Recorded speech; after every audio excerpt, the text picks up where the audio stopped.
Oramos.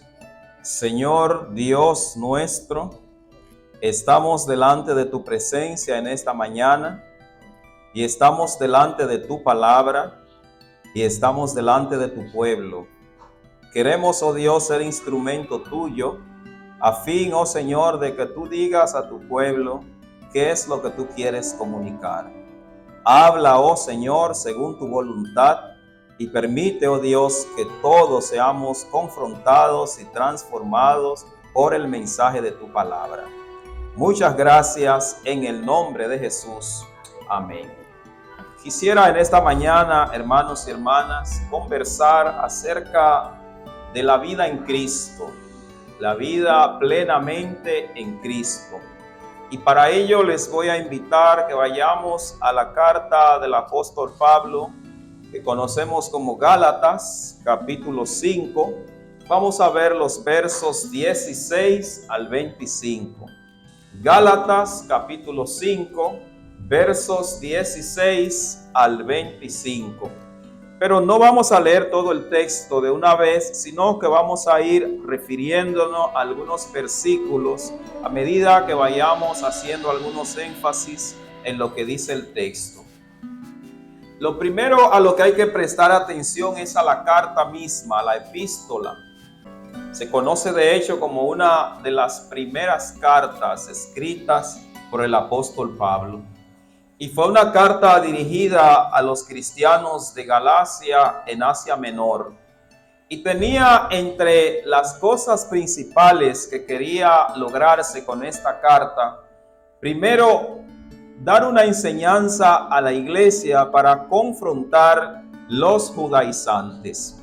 ¿Quiénes eran los judaizantes? Podría decirse que era en cierto modo hasta una secta o un grupo religioso entre los mismos cristianos, que si bien daba cierta importancia a la doctrina cristiana, promovía que adicional a los planteamientos del cristianismo, era sumamente importante o condición sine qua non la circuncisión y otras prácticas del judaísmo. Una secta o un grupo al que en esta carta Pablo ataca poderosamente, toda vez que él consideró que ellos estaban de algún modo llevando algún tipo de influencia hasta negativa a la iglesia y estaban poniendo en entredicho el poder de la gracia de Dios o de la gracia salvadora que se mostró a través del sacrificio de Cristo. Además, en esta carta, Pablo trata de defender su apostolado, porque esta gente también había puesto a correr entre los hermanos o entre los cristianos de allí la posibilidad de dudar del apostolado de Pablo. Por ello, él ocupa también gran parte de esta carta a defender lo que era su ministerio y a dar a conocer que ciertamente Dios le había constituido en apóstol. Pero también en la carta hay un afán muy grande por destacar lo que él llama la vida en el espíritu versus la carne. Y es precisamente a lo que vamos a prestar atención, que está en el capítulo 5 de esta carta. Y si prestamos atención a los primeros versículos de este capítulo 15 o capítulo 5, de manera específica, los versículos 16 y 17, lo primero que se observa aquí es el llamado fundamental que tiene Pablo el apóstol en este capítulo. Mire esos versículos 16 al 17 que dice: digo pues, andad en el espíritu y no satisfagáis los deseos de la carne, porque el deseo de la carne es contra el espíritu y el espíritu es contra la carne, y estos se oponen entre sí para que no hagáis lo que queréis. Mire qué interesante que aquí Pablo comienza planteando lo que podría considerarse como su llamado fundamental. Anden en el espíritu y no se lleven de satisfacer los deseos de la carne. Ahora, ¿qué cosa es para Pablo en este contexto la carne y qué cosa es el espíritu? La carne no es aquí el pedazo de cerdo, de pollo o de chivo, sabrá Dios que vamos a comer ahorita.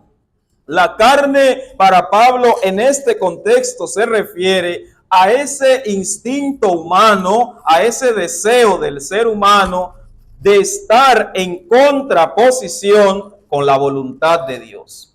¿Y qué cosa es el espíritu para él? La vida que es guiada por el poder de Dios en el ser humano. Por ello, él comienza planteando, antes que todo, anden en el espíritu. Y ese debe ser, hermanos y hermanas, la propuesta que la iglesia debe asumir antes que todo. Por eso él dice, les digo pues, como si dijera, si toman en cuenta lo que he dicho en los primeros versículos del capítulo 5, donde estuve hablando acerca de que estén firmes, pero en la libertad de Cristo, ahora les digo, como propuesta interesante, como cosa a qué aferrarse, como lo único a lo que deben prestar atención, como cosa única que ustedes deben perseguir, como lo único que deben mirar a pesar de todo, anden en el espíritu. Pablo aquí pone de manifiesto que existe la posibilidad de que nosotros como seres humanos querramos en algún momento hacer otra cosa. Que nuestra carne, que lo que somos en algún momento sienta la necesidad, el deseo, la tentación de tomar decisiones que están en contra de lo que es la voluntad de Dios, la vida en Cristo, de lo que son los lineamientos de las Escrituras. Por eso él plantea, antes que todo, anden en el Espíritu. Preste atención a que su propuesta no es estén en el Espíritu, conozcan el Espíritu. No, él dice anden en el Espíritu. Es decir, todo lo que ustedes hagan, todo lo que ustedes digan, todo lo que ustedes piensen, sea según el Espíritu. Y añade, en contraposición podría existir la posibilidad de que sientan los deseos de satisfacer la carne. Pero dice, no presten atención a eso. No satisfagan los deseos de la carne. Porque aunque ello implique un sacrificio grande para nosotros, la meta para nosotros es, según nos dice el mismo texto bíblico, procurar siempre la estatura de Cristo. Y aunque sabemos que en nuestra condición de pecado, hablar de la estatura de Cristo es algo tal vez inalcanzable humanamente hablando, pero sabemos que tenemos el Espíritu Santo que hace incluso que lleguemos a aborrecer las cosas de la carne y acuñar la propuesta de Pablo cuando dice, les digo antes que todo, anden en el Espíritu. Y esa es, hermanos y hermanas, la meta, la propuesta, la decisión seria que debe asumir la iglesia. Porque si no, ¿en qué seremos diferentes al mundo? ¿En qué seremos diferentes a los que no conocen al Señor? ¿En qué seremos diferentes a los que no se preocupan por los asuntos de Dios? Nosotros que hemos conocido a Cristo, que sabemos que Él está vivo, que creemos en Él y que incluso sentimos el Espíritu Santo en nosotros, debemos proponernos en nuestros corazones que antes que todo andamos en el Espíritu. Y en esa misma dimensión y en ese mismo sentido, el apóstol dice, no olviden que hay una realidad que ustedes deben mirar. Porque a veces los cristianos estamos tan entretenidos en tantas cosas que olvidamos que hay una realidad fundamental a la que hay que prestar atención. Y Pablo plantea, miren, los deseos de la carne se contraponen contra el espíritu y el espíritu contra la carne. ¿Para qué? Para que a fin de cuentas ustedes no terminen haciendo lo que realmente quieren o deberían hacer. Lo que significa, hermanos y hermanas, que todos nosotros sentimos todos los días cómo está siempre latente esa lucha. La lucha a la que el apóstol presta atención, incluso en el texto que leímos anteriormente, en donde dice, se me envió un emisario para que constantemente me pullara, me aguijoneara, y yo terminé diciendo, quita, Señor, de mí ese aguijón. Porque, hermanos y hermanas, constantemente vamos a vivir esa lucha en nuestros trabajos, en nuestros estudios, en nuestras familias, en donde quiera que nos encontremos, vamos a vivir esa lucha. Pero el apóstol propone que más allá de esa lucha hay algo que cuidar: nuestra relación con Dios, nuestra relación personal con Dios, porque esa relación, dice el apóstol, se enfrenta a esa lucha de que el espíritu contra la carne, la voluntad de Dios contra nuestra propia voluntad. Y una de las principales cosas con las que luchamos de nuestra voluntad es contra el egoísmo que nos caracteriza como seres humanos. El yo querer, el yo voy a hacer, el yo voy a arrancar, sin importar qué cosa quiere Dios para nosotros. Pero el apóstol dice, antes que todo, aunque ustedes reconozcan eso que les estoy diciendo, antes que todo, anden en el espíritu y no presten atención para satisfacer los deseos de la carne. En un segundo momento, el apóstol hace una lista de lo que él llama las obras de la carne. Es decir, lo que esa parte nuestra que podría oponerse a la voluntad de Dios nos tienta a cultivar. Y son cosas que si nosotros nos ponemos a ver, entendemos bastante bien por qué la gente que no conoce a Dios actúa en función de esto y vemos como si no le doliera. Pero además son cosas que deberían despertar cierta alarma en nosotros. De manera que al nosotros ver que si de manera directa o indirectamente comienzan a cultivarse estos elementos que menciona el apóstol, inmediatamente nos detengamos y digamos, ¿qué estoy yo haciendo? ¿Las obras de la carne o estoy practicando el fruto del Espíritu en mi vida? Los versículos 19 al 21, mire qué dice. Manifiestas son las obras de la carne, que son adulterio, fornicación, inmundicia, lascivia, idolatría, hechicería, enemistades, pleito, celos, iras, contiendas, disensiones, herejías, envidias, homicidios, borracheras, orgías y cosas semejantes a estas, acerca de las cuales les amonesto, como ya lo había dicho antes, que los que practican tales cosas no heredarán el reino de Dios. Pregúntese a ver, hermanos y hermanas, si la mayoría de los problemas de las familias, la mayoría de los problemas del mundo, la mayoría de los problemas de las iglesias incluso no están relacionados con al menos uno de estos elementos que menciona el apóstol. Porque él bien lo dice, esa es la obra de la carne. Eso es lo que el ser humano por naturaleza tiende a sentirse tentado a practicar. Incluso él dice, es tan así que ya otras veces yo les he amonestado sobre eso. Es tan así, es tan peligroso y a la vez tan frecuente son estas prácticas, que en otro momento ya les he dicho que esas cosas son contrarias al reino de Dios. Por tanto, quien decide seguirla definitivamente no tiene posibilidad alguna, al menos que se arrepienta de ello, de heredar el reino de Dios.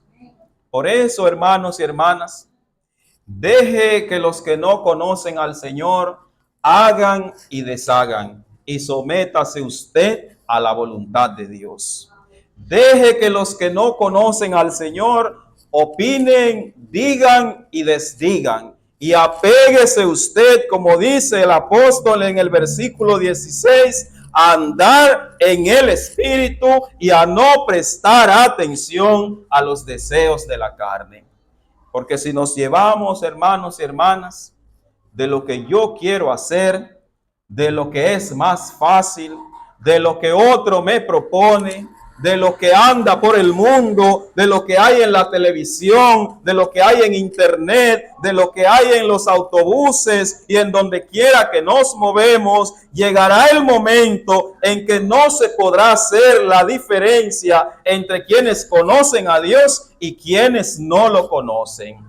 Por ello, estos elementos que menciona el apóstol podrían ser una alarma, de tal manera que no tengamos que ser demasiado estudiosos de nada para darnos cuenta y ver la diferencia entre quienes han decidido seguir al Señor y quienes han decidido seguir sus propios deseos. Y nos sorprendemos cada día cuando escuchamos que personas que supuestamente conocen al Señor incurren en una de estas prácticas.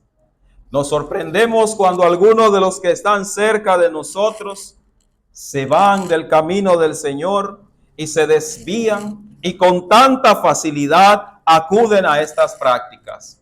Pero eso es lo que vemos a lo exterior de la persona. Acuérdese que el apóstol dice que eso no pasó de la noche a la mañana. Dice el apóstol que constantemente dentro de nosotros está esa lucha. Y algunos sucumben ante los deseos de la carne que tienden a ser más poderosos a veces que la intención de buscar realmente del Señor.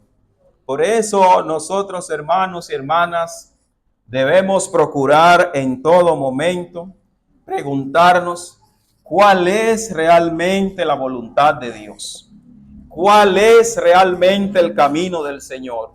Un camino que al decir de Jesús en algún momento dice, la gente va a preferir el camino ancho, por el que puede transitar toda suerte de pecado, por el que puede hacer toda suerte de cosas sin régimen de consecuencia, por el que puede practicar toda clase de cosas de estas que se mencionan aquí.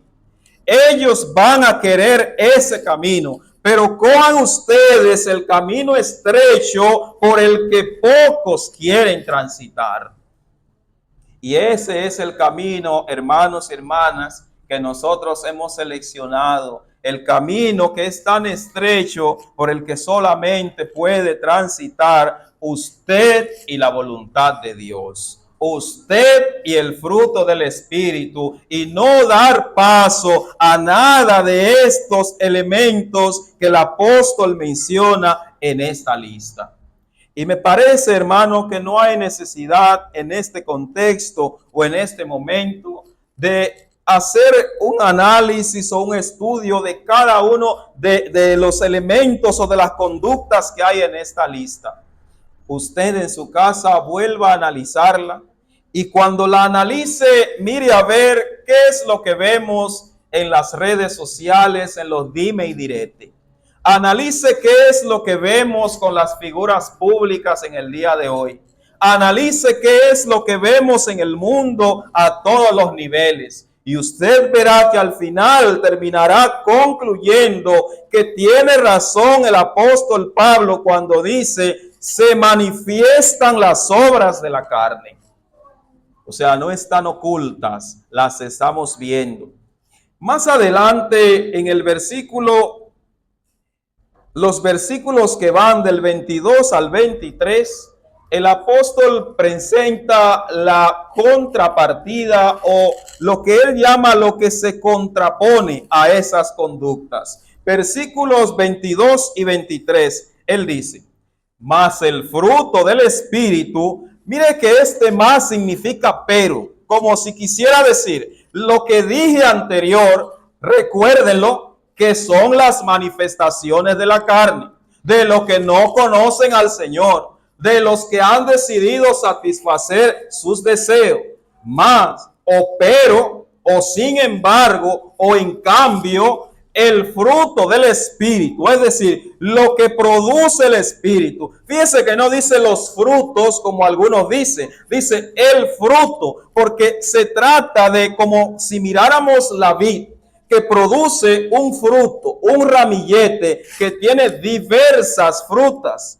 Entonces dice, el fruto del Espíritu se manifiesta de distintas maneras. Es decir, la obra del Espíritu, lo que el Espíritu hace en ustedes, lo que ustedes viven en Cristo, lo que ustedes muestran cuando realmente conocen a Dios. Ese fruto es amor, gozo, paz, paciencia, benignidad, bondad, fe, mansedumbre, templanza. Y dice, contra tales cosas no hay ley. Si hubiera realmente ese fruto del Espíritu en el mundo, qué felices fuéramos. Si hubiera una cosecha abundante de ese fruto del Espíritu, tal vez nos habríamos ahorrado o evitado tantas cosas que vivimos en el día de hoy. Mire usted, comience a ver el amor, el gozo que nos hace falta, la paz de la que nuestra gente carece, la paciencia de la que estamos escasos, la benignidad que deberíamos buscar, la bondad que deberíamos reflejar, la fe con la que deberíamos aferrarnos a Dios, la mansedumbre que debemos exhibir, la templanza que necesita nuestra gente. Y Pablo dice, contra ninguna de estas cosas hay ley. Acuérdese que dijimos que en esta carta él está hablando contra los que enarbolan los principios de la ley. Y Pablo dice, incluso esa gente que se ha aferrado a la ley para salvación, ni siquiera contra esas cosas van a encontrar argumento alguno. ¿Qué argumento hay contra el amor verdadero? Contra el gozo que viene de Dios, contra la paz que nos da Cristo cuando dice, la paz les dejo, la paz les doy. ¿Qué argumento podrá haber contra la paciencia en medio del conflicto de nuestra gente? ¿Cuál argumento o qué ley se opone a la benignidad entre los hombres, o a la bondad en el hogar, o a la fe que nos salva, o a esa mansedumbre que necesitamos, o a esa templanza? Dice el apóstol, como si quisiera decir, quienes deciden vivir en el Espíritu han encontrado el mayor de los regalos y lo muestran a través de ese gran fruto, que lo único que procuran es, antes que todo, lo que dice el versículo 16, andar en el Espíritu y no satisfacer los deseos de la carne. Y es que todo, hermanos, nos vuelve a llevar a ese punto. Andar en el Espíritu antes que todo y echar por tierra los deseos de la carne. Qué reto, hermanos, tenemos. Qué cosa tan profunda el apóstol nos manda hacer. Qué lucha tan grande es la que tenemos. Pero ¿sabe qué es lo más importante? Que es con la fuerza del Espíritu Santo. que es con el poder de Dios, porque nosotros de nuestra propia cuenta no podemos. Necesitamos que Dios camine con nosotros, que Dios esté a nuestro lado, que Dios nos haga enamorarnos de las Escrituras, para igual que Jesús poder responder, escrito está. Ahora, hermanos y hermanas, para ir avanzando, el apóstol tiene un planteamiento en el versículo 24, que es como si él lo viera como el sello distintivo de los que andan en el Espíritu.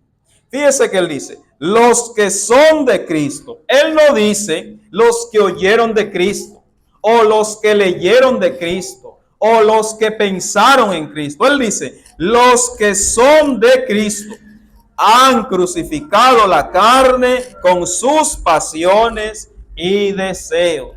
Los que realmente son de Cristo. Lo que quiere decir, hermanos y hermanas, que si nosotros en verdad hemos conocido el Evangelio de Cristo y nos hemos apegado a Él, no prestamos atención a los deseos de la carne, sino más bien seguimos el fruto del Espíritu. Y finalmente, hermanos y hermanas, el consejo clave lo tiene el apóstol en el versículo 25. Si vivimos por el Espíritu, andemos también por el Espíritu. Fíjese, si vivimos, preste atención al condicional, el sí condicional. El sí aquí no es sí afirmativo, ni el sí de la nota musical. Si vivimos, ¿qué quiere decir? Que es posible que algunos que oigan esto decidan vivir por los deseos de la carne. Entonces él dice, frente a esas dos opciones, si ustedes deciden vivir en el Espíritu, entonces sepan que también deben andar por el Espíritu. Ahora, ¿sabe que esa declaración no está suelta? Acuérdese que en el versículo 16 él dijo, andad en el Espíritu. Y esta parte la concluye diciendo, si vivimos, si decidimos vivir en el Espíritu, tengan pendiente que sus andanzas deben ser en el Espíritu. Mis hermanos, cada día vemos que se manifiestan más lo que el apóstol llama las obras de la carne. Nosotros los cristianos somos los llamados a exhibir en el nombre del Señor el fruto del Espíritu. Nosotros los cristianos somos los llamados a vivir con esa paz, ese amor, esa paciencia, esa mansedumbre, esa benignidad, esa templanza a la que se refiere el texto bíblico. Pero no se pueden concluir estas palabras sin recordar que con nuestra propia fuerza es prácticamente imposible, porque el apóstol mismo ha planteado que los deseos de la carne por lo general se oponen a los deseos del Espíritu. Por ello, vamos a tener esa lucha, pero en el nombre del Señor somos más que vencedores.